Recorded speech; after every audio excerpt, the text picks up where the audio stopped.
तो आज का ये वीडियो आप सभी के लिए बहुत ही ज़्यादा इंपॉर्टेंट होने वाला है, क्योंकि आज का ये वीडियो होने वाला है कंप्लीट नॉलेज ऑफ डिलीवरी चालान और इसके यूजेस को लेकर। तो मेक श्योर करिए कि वीडियो को अंत तक आप जरूर देखिए, ताकि आपके मन में जितने भी सवाल, जितने भी डाउट्स है डिलीवरी चालान और इसको कैसे यूज करना है as per provision, as per rule, सारे एस्पेक्ट को कंसिडर करके कंप्लीट नॉलेज आपको मिलेगा। और आपके जितने भी डाउट्स है वीडियो को अंत तक वो जरूर आपके क्लियर हो जाएंगे। तो चलिए बिना किसी देरी के वीडियो में आगे बढ़ते हैं। लाइक शेयर करते चलिएगा, चैनल को सब्सक्राइब कर लीजिए, बेल आइकन कॉल पर सेट कर लीजिए, ताकि ऐसे रेगुलर वीडियो आपके पास रेगुलर पहुंचती रहे। तो बहुत सारे क्वेश्चन आते हैं मेरे पास और बहुत से डाउट्स रहते हैं लोगों को डिलीवरी चालान और टैक्स इनवॉइस को लेकर। डिलीवरी चालान पर्टिकुलरली कब यूज़ करना चाहिए, क्या प्रोविजनल एस्पेक्ट है इसका, क्या सेक्शन में दिया गया है, उसको कंसिडर करके किस तरह से आपको डिलीवरी चालान को यूज करना है। तो सबसे पहले हम लोग जान लेते हैं डिलीवरी चालान क्या होता है। तो सबसे पहले अगर बेसिक हम लोग इंट्रोडक्शन एक ले लेते हैं सिंपल सा। तो डिलीवरी चालान है क्या, सिंपल भाषा में अगर बोले तो डिलीवरी चालान एक वो डॉक्यूमेंट होता है जिसको आप यूज करते हैं मूवमेंट ऑफ गुड्स के लिए। अगर आप मूवमेंट्स ऑफ गुड्स करते हैं किसी पर्पज के लिए, तो आप डिलीवरी चालान यूज करते हैं। कौन से purpose, other than sale purpose जितने भी होते हैं। अगर आप माल भेजते हैं जॉब वर्क के लिए, या फिर आप माल भेजते हैं एक अपने वेयर हाउस से दूसरे वेयर हाउस में, just other than sale purpose कोई भी हो सकता है, वैसे केसेस में आपको एक टैक्स इनवॉइस आप यूज नहीं कर सकते, तो आप डिलीवरी चालान यूज कर सकते हैं। तो इसका मेन जो मकसद है वो है भाई गुड्स की मूवमेंट का प्रॉपर आपका ट्रैकिंग और लीगल प्रूफ प्रोवाइड करना अंडर जीएसटी लॉ। ठीक है, चलिए अब एक लीगल प्रोविजन इसका हम लोग देख लेते हैं।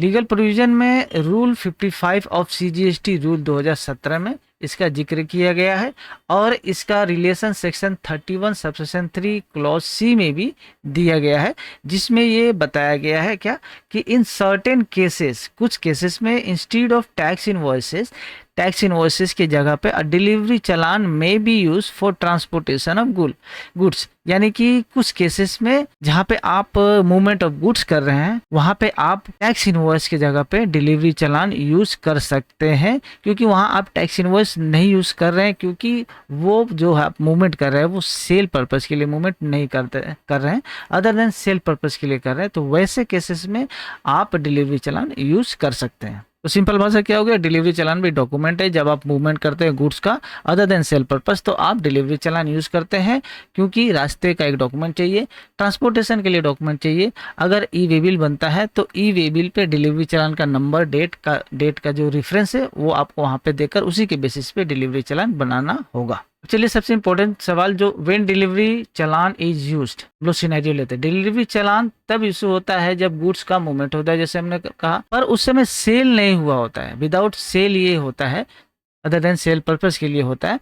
तो जब सेल नहीं हो रहा है फिर भी आप अगर मूवमेंट करते हैं गुड्स का, वैसे केसेस में आप डिलीवरी चालान का यूज करते हैं।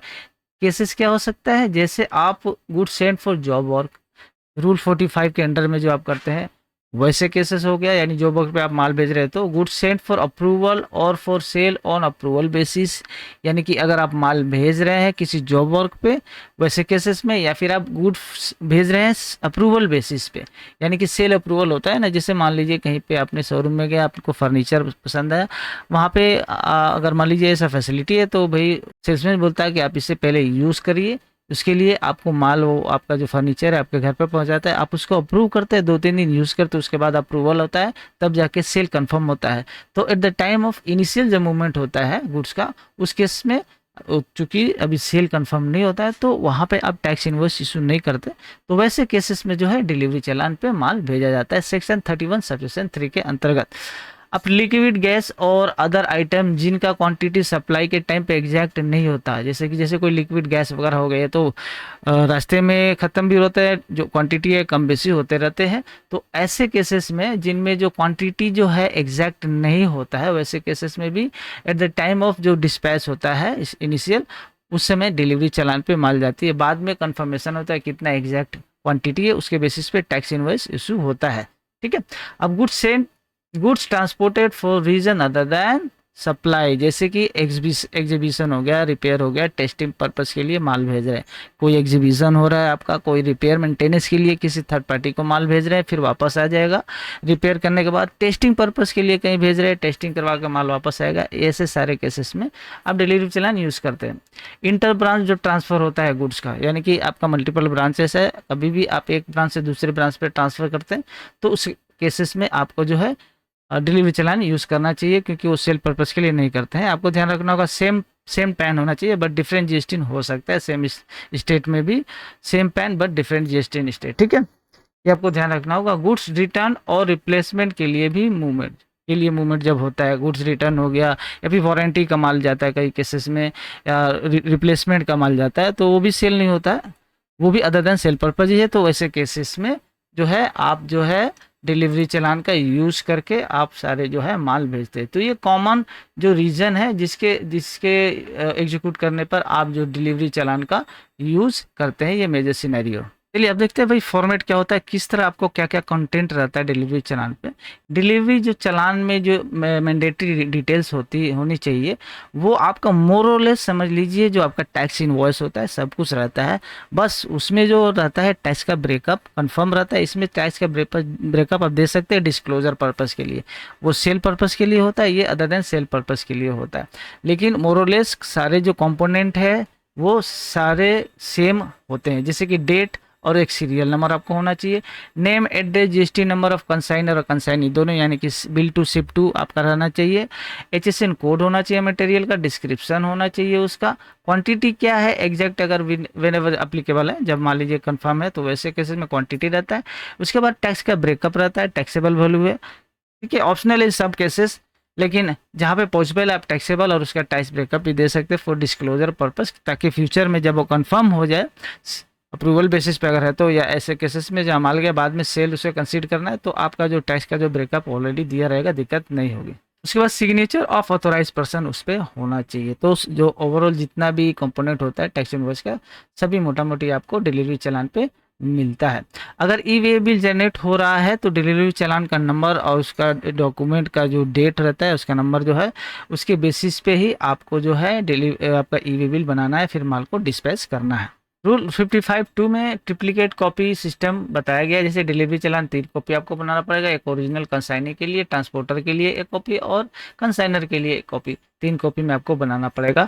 Conversion into tax invoice, rule 55 सब रूल 4 में ये बताया गया, अगर गुड्स इनिशियली डिलीवरी हुआ है डिलीवरी चालान के साथ, उसके बाद में सप्लाई कंफर्म हो जाता है और आप उसको सेल कंसीडर करते हो, तब जाके आपको सप्लायर को जो है फाइनल जो है टैक्स इनवॉइस इशू करना पड़ता है रेफरेंस टू दैट डिलीवरी चालान, ठीक है। एग्जांपल के लिए goods Saint on approval, customer को भेजा गया, कस्टमर अप्रूव करता है, उसके बाद सप्लायर जो है टैक्स इनवॉइस इशू करता है, रेफरेंस देता है against delivery challan number this, उसका रेफरेंस में करके उसका एक जो है टैक्स इनवॉइस इशू करता है अगर अप्रूवल हो जाता है तो।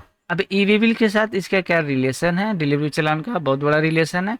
जैसे कि आप माल मूवमेंट करते हैं तो आप जैसे दो में से कोई एक डॉक्यूमेंट इशू कर सकते हैं, डिलीवरी चालान या फिर tax invoice. In both the cases आपको ई वे बिल बनाना पड़ता है। अगर आपका वैल्यू जो है 50,000 का, यानी कि कंसाइनमेंट का जो वैल्यू है 50,000 से ज़्यादा है, तो आपको मैंडेटरीली ई वे बिल बनाना पड़ता है। आप ई वे बिल बना रहे हैं on the basis of delivery चालान, यानी कि डिलीवरी चालान पर माल भेज रहे हैं, उस केस में भी अगर वैल्यू जो है 50,000 से ज़्यादा है तो आपको डिलीवरी चालान के बेसिस पे ही आपको ई वे बिल बनाना पड़ेगा।